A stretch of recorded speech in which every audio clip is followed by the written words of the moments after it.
Hello and welcome back. My friends, today's episode we're going to talk about the art of erotic communication, speaking the language of desire. So welcome back to my regulars and welcome to my new listeners. Let's talk about something that can make or break your sex life, communication. And I'm not talking about just any communication, but erotic communication. This is that kind that turns a good sexual connection into a great one. The kind that deepens intimacy, keeps the spark alive, and builds trust along the way. Here's a kicker. Most of us weren't taught even how to talk about sex. We fumble, we avoid, we assume, and oh my God, does that lead to misunderstandings, unmet needs, and yes, absolute stinking boredom in the bedroom. My friends, sexual communication isn't just about talking. It's about connecting. It's about getting curious, expressing desires, setting boundaries, and creating a space where both partners feel heard and valued. So, research shows that couples who communicate openly about sex report higher levels of sexual satisfaction and relationship quality. So, for instance, a meta-analysis found a positive association between sexual communication and both relationship and sexual satisfaction, with quality of sexual communication having a larger effect than frequency or self-disclosure alone. I love research, you know me. So here's a twist, okay? It's not just about talking more. It's about talking better. It's about understanding your partner's sexual language and speaking it fluently. I teach sex languages. All right, just like love languages, but they're sex languages. Everybody has a different way that they like to be, initiated, how they like to be talked to before, during, and after. So let's break down the psychology behind erotic communication. The attachment theory, also something I teach.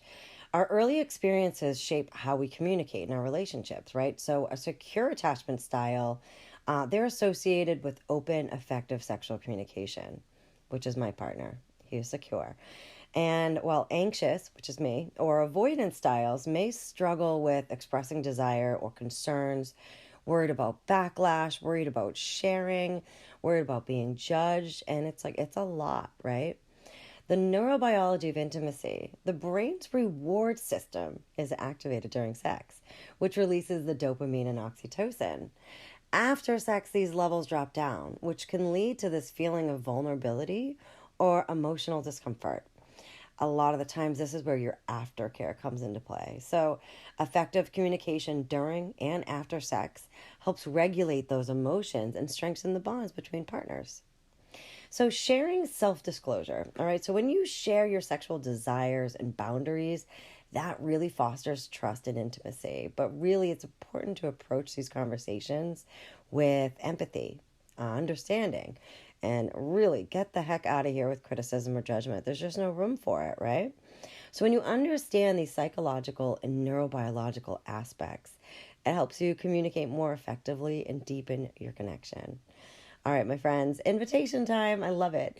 Here's your challenge this week. I want you to implement a sexual check-in routine. Number one, set the stage. All right, you choose a time when both of you relax, undistracted. This is not during sex, okay? This is a dedicated time to talk about your sexual relationship. Number two, each partner shares one thing that they enjoy sexually and then one thing they'd like to explore more. The goal is to listen without judgment and express your own desires in a safe space, right? Number three, based on the conversation, you create an action plan. Agree on one new thing to try in the bedroom. It could be a new position, a different time in the day, or introducing elements like role play or toys. So remember, the goal isn't to fix anything, it's to enhance your connection and understand each other.